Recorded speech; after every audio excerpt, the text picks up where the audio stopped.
President Trump signs a funding bill ending 76 days of a Department of Homeland Security shutdown. The bill restores funding across the department, except for ICE and Customs and Border Protection.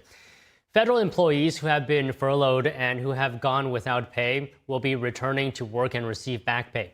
Calls to pass the bill intensified following the shooting at the White House Correspondents' Dinner. Funding for ICE and CBP is taking place through a reconciliation process, which the House approved on Wednesday. President Trump also signed a 45-day extension of key surveillance powers hours before they were set to expire. Section 702 of FISA allows U.S. intelligence agencies to collect information on foreign targets located outside the U.S. President Trump signed legislation ending the Department of Homeland Security shutdown. Meanwhile, in a 6-3 decision, the Supreme Court struck down Louisiana's congressional map. Joining us now to discuss is Andrew Arthur, former immigration judge and law and policy fellow at the Center for Immigration Studies. Andrew, good afternoon. Good to see you. So off the top here, can we get your reactions to President Trump signing the bill? I mean, the department has been shut down for 76 days, the longest ever. What did Democrats get out of this? You know, it's funny, Don, because this thing dragged on for, an extended period of time, the longest shutdown in American history. And yet none of the 10 demands that Democrats made, they got. And it was a little unclear in the middle of all of this what exactly it was that the Democrats were attempting to accomplish.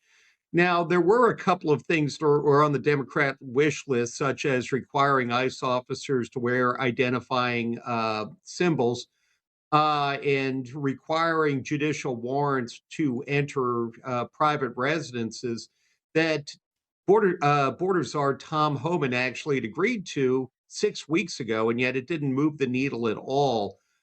Really, what this shutdown has done is give more money to ICE and CBP, not less, and to not really make any changes that were demanded.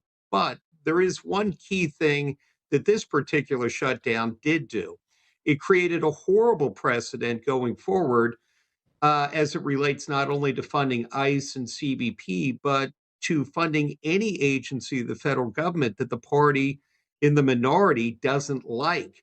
So if Republicans find themselves in the minority in the future and Democrats are trying to push a big EPA funding bill, then all that the Republicans have to do is refuse to go along with EPA at all. They can starve the department, the agency of funding, for as long as they want. And, unfortunately, things in D.C. aren't getting any better. They're getting worse.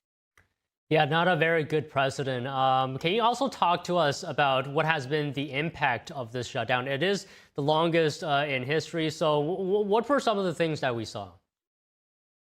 So one of the things that we saw were extremely long lines at security at Hartsfield-Jackson Airport in Atlanta, George H.W. Bush Intercontinental in Houston, and a handful of other airports. We were having days where 40-50% of the TSA agents were calling in sick because they weren't getting paid, and that's understandable. And we also saw about 1,000 TSA officers who quit. And it's going to be very difficult to backfill those roles. Hopefully those people will come back now that they're getting funded. But they weren't getting paid at all. And that really slowed travel until the new DHS Secretary, Mark Wayne Mullen, reprogrammed some money within the department's larger budget. They have, some money that was left over. They were able to pay them. But they didn't have enough money that they were going to be able to pay them past the end of this week.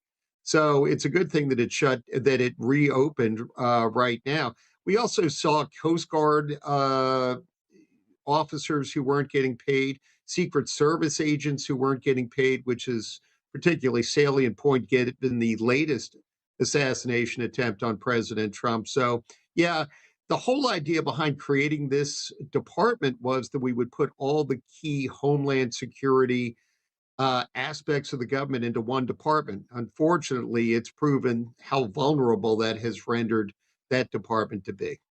Yeah, and let's remember, ICE is not funded in this package. CBP is not funded, and Republicans are going to try to use the budget reconciliation to get around the filibuster, right? To fund ICE and Border Patrol separately. In your view, what might be the challenges, the biggest hurdles that you may see?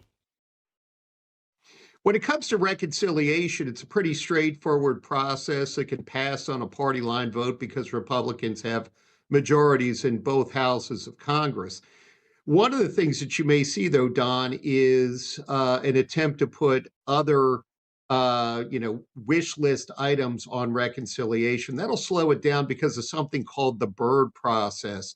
Whenever a reconciliation bill or any funding bill goes before the Senate, it can be ruled out of order by the Senate parliamentarian who is nonpartisan if it doesn't directly relate to the expenditure of funding or cutting funding for some specific activity. You may remember about 3 years ago, Democrats who controlled Congress at the time attempted to pass a major amnesty on a reconciliation bill without any Republican votes. Elizabeth McDonough, the Senate parliamentarian, ruled that out of order in a process that's known as the Byrd bath. The whole process is named after former Senator Robert Byrd of West Virginia, and unfortunately, it's spurred a lot of humorous titles out of that. But yeah, so that could slow it down. But I think that both Majority Leader John Thune and Speaker of the House Mike Johnson want a clean bill. They want a skinny reconciliation that's going to fund ICE and CBP for the next 3 years, get us to the next administration, and hopefully passions will cool by then, and Washington can go back to its normal work. Yeah, let's keep a lookout on that, even with the slim majority in the House and the Senate, which might be a factor, but might not be a factor. So one last thing here, Andrew, that I wanted to ask you about is the Supreme Court ruling 6-3 that Louisiana's congressional map was unconstitutional. So just overall, how did the judges come to the conclusion that race was used too heavily? Does it weaken Section 2 of the Voting Rights Act that says states shouldn't dilute the voting power of minority groups? Yeah, and it's important, Don. It doesn't reverse Section 2 of the Voting Rights Act. It doesn't do anything of the sort. The purpose of the Voting Rights Act, much like the purpose of the 15th Amendment, is to ensure that states do not discriminate against given racial groups or minority groups in the course of setting voting rules. What the Supreme Court made clear is that it doesn't permit, at the same time, states to advantage specific groups by carving out special districts for people based on race. It actually made that determination based upon the fact that the world has changed a lot since 1964 when that particular law went into effect, let alone 1868 when the 15th Amendment did. What we see now is that the primarily southern states, the states of the former Confederacy, now run clean governments. They run clean votes. And we don't see the sort of discrimination that we saw in the Reconstruction period or in the 1960s. So, that's not really an issue anymore.